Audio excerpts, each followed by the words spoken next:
Você já olhou para o céu numa noite estrelada? Cada um daqueles pontinhos brilhantes queimando no firmamento, repletos de significado, poder e mistérios. Se eu te dissesse que estes astros não são em nada diferentes de você e de mim, na certa você poderia ficar confuso ou mesmo me achar um louco.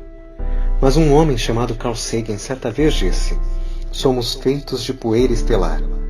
Ele queria dizer que se abstrairmos toda a aparente complexidade de nossos seres, o que nos resta são os átomos de elementos que surgiram da morte de uma estrela, uma grandiosa explosão que chamamos de supernova. Pode parecer triste saber que mesmo as estrelas encontram seu fim, mas não é o fim de verdade, é um novo começo. Em seus últimos momentos e através de sua explosão, elas arremessam uma infinidade de átomos de elementos pesados. Estes, com o tempo, se unem, formando novos planetas e, por fim, a vida. Sim, eu estou falando de nós. Talvez eu seja mesmo louco, mas acredite, o Carl estava certo.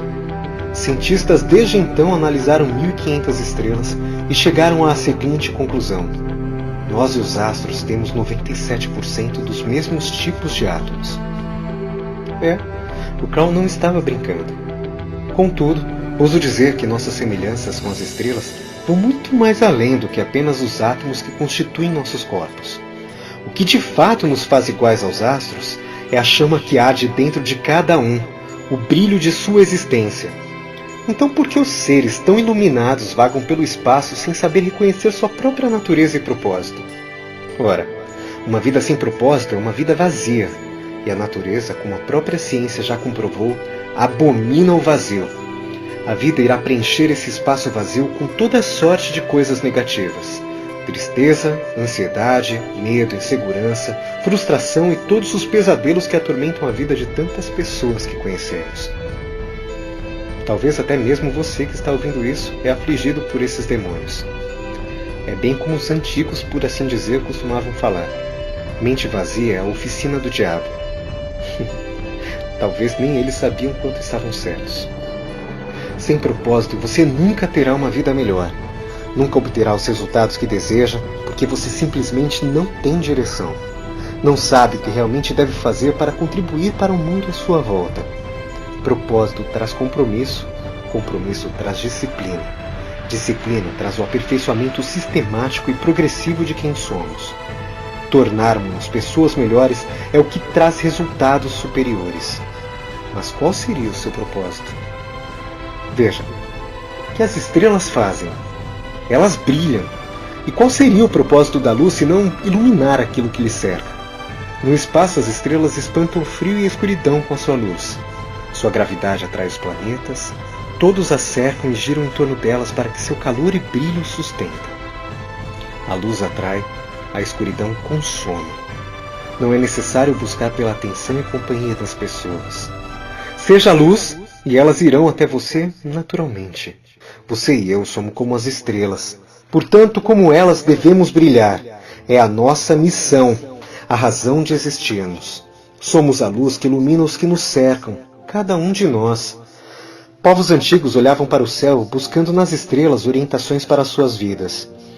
Elas serviam como uma bússola para guiá-los em suas viagens, sejam elas físicas ou internas, ajudando-os a permanecer no curso. Para algumas culturas, aquelas luzes no céu eram deuses. E o que podemos tirar disso? Simples. As estrelas e, consequentemente, nós, são guias para o mundo. Tal como os planetas ao redor do Sol, as pessoas irão buscar abrigo, calor e luz ao redor de nós para se protegerem dos perigos da noite. Somos fogueiras para o mundo e, exatamente como fogueiras, não podemos nos deixar apagar pelo vento. Devemos aprender a nos alimentar dele e brilhar ainda mais forte ao exemplo das estrelas acima de nós, porque as pessoas dependem de nós. Percebe que o propósito do astro-rei é servir e não reger? Então, quem de fato seria o rei? Pois digo que o rei é o povo e o trono é o servo. O maior deles. Quando os líderes começam a pensar de forma contrária, é então que os impérios começam a cair. Nunca se deixe cegar pela própria luz. Entenda que ela não é para você, mas para os outros. Seu propósito é servir. Devemos servir uns aos outros. Uma vez que decida se tornar um servo do mundo, deixe sua marca. Contribuir com seu melhor para tornar o mundo também melhor. Então seu brilho irá se intensificar ainda mais. Você será pleno. Eu não sei se você acredita ou não em Deus, mas vejo muitas pessoas, e por algum tempo fui uma delas, que repudiam as palavras da Bíblia quando esta fala a respeito de servidão. Isso porque eu interpretava errado, como se Deus fosse um reizinho exigindo que todos se prostrassem a seus pés, inflassem seu ego e o servissem. A servidão não descia nada bem. Até eu entender o verdadeiro propósito dela. Quando servimos uns aos outros, nos tornamos mais fortes, pois ao lutarmos pelos que dependem de nós, nos recusamos a desistir, enquanto as motivações egoístas tendem a perecer diante dos momentos de maior dificuldade. Ora, se acredita em Deus, então imagine que seu filho veio à Terra e disse: "Eu sou a luz do mundo." E mesmo sendo a maior das luzes, ele se sacrificou na cruz para salvar a todos nós. Não seria esse um dos maiores exemplos de servidão? Um exemplo de empatia, humildade e amor sem condições? Uma prova de que o poder que temos é para os outros e não para nós mesmos? Quanto maior o nosso poder, mais responsabilidades nós temos. Sim, parece coisa saída de uma história em quadrinhos, mas não deixa de ser verdade. Aprenda a reconhecer a sabedoria por trás das aparências. Deixe que Deus ou o universo fale contigo através de todas as coisas. Pode ser a Bíblia, um desenho animado, pode ser ao contemplar a natureza ou ao ler a história de uma vida. Pode ser através de uma música ou através de um professor. A sabedoria é fácil de perceber para aqueles que não estão cegos com a própria soberba e se distraem com a superfície do lago. O poder não é para nós mesmos, volto a repetir. Ele é para proteger e guiar os outros. Uma vez que todos aprendamos isso, o mundo irá se tornar um lugar bem melhor. Repito, uma vez que lutamos pelos outros, nos tornamos muitas vezes mais fortes e persistentes, porque sabemos que as pessoas contam conosco, elas dependem de nós e não iremos decepcioná-las ou deixá-las na mão. Veja o exemplo dos pais e mães. Sejam eles humanos ou animais, não há lutador mais feroz e destemido que um pai ou uma mãe quando precisam proteger sua cria. E quando lutamos pelos outros, mesmo que venhamos a cair, sempre teremos alguém para nos levantar. A Bíblia, em certo ponto, diz: é melhor que sejam dois do que um, pois se um cair, o outro irá lhe estender a mão para levantar. Os espartanos, os maiores guerreiros da história, sabiam que a força vinha do homem ao lado. Por isso seus escudos serviam para proteger, não apenas a si, mas ao soldado ao seu lado. Unidos formavam uma barreira invencível capaz de repelir as mais fortes investidas. Mesmo diante da morte, e com números menores, eles realizavam milagres. Meu escritor favorito escreveu que somos todos uma só potência, e que a amizade é o suporte do mundo. Sejamos a luz um do outro e o céu estará repleto de estrelas. Sua vitória não é só sua. Seus atos são exemplos para os que lhe cercam, porque não somos seres isolados. O que fazemos para o mundo volta para nós. Tenha consciência que agora mesmo você é o exemplo de alguém e sequer sabia disso. O que você deseja mostrar para essa pessoa? Que exemplos deseja dar? Seu propósito é brilhar. Você tem a obrigação de alcançar o sucesso não por si mesmo, mas para todos que olham para ti como uma inspiração. Você precisa dar o seu melhor, seja no que for. É algo maior do que você. É um legado para as gerações futuras. Ora, o mesmo homem que morreu na cruz por acaso não contou acerca da árvore que não dá frutos?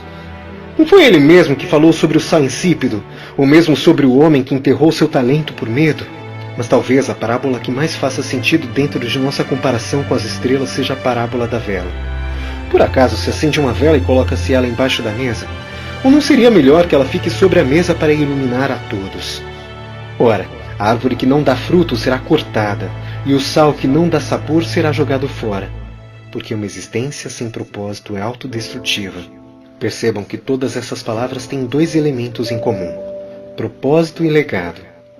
A luz serve para iluminar, a árvore deve dar frutos, porque nos frutos estão as sementes que irão florescer não só uma, mas milhares de vezes. Não à toa existe uma história na qual um sábio perguntou segurando uma semente na sua mão: "O que tenho na minha mão?" O tolo respondeu o óbvio: "Você tem uma semente." Mas o sábio replicou: "Não, eu tenho uma floresta inteira." Então, pense, Que floresta você irá fazer florescer? O que vai deixar para as próximas gerações? Qual será o seu legado para o mundo, a sua marca? Qual o seu projeto de eternidade? Você pode aplicar seu propósito através de sua carreira, através de sua amizade, através de seu papel como pai, mãe ou filho. Você pode manifestar seu propósito de vida sendo um professor, um atleta, um músico, um escritor. Não importa a sua profissão. O propósito está em você, não no trabalho que você faz. Em tudo que fizer deverá brilhar, porque você é feito de poeira estelar. É a sua natureza. Esse é o segredo para mudar a si mesmo e ao mundo. Não se sinta perdido quanto ao que fazer, mas em tudo que fizer, faça manifestando o seu propósito e a sua natureza. Assim alcançará a plenitude, será feliz e certamente achará a melhor forma de contribuir segundo os seus talentos. E quando chegar sua hora de partir, sua explosão será tão grandiosa quanto uma supernova, e tal qual as estrelas, você irá lançar uma infinidade de elementos por todo o espaço, gerando mais vida, estrelas e mundos. E mesmo você não estando mais lá, quando alguém duvidar de si mesmo e olhar para o céu, seu legado ainda brilhará, tal qual o brilho das estrelas que já deixaram de arder. Então brilhe. A luz somos nós. Este é o milagre da nossa existência.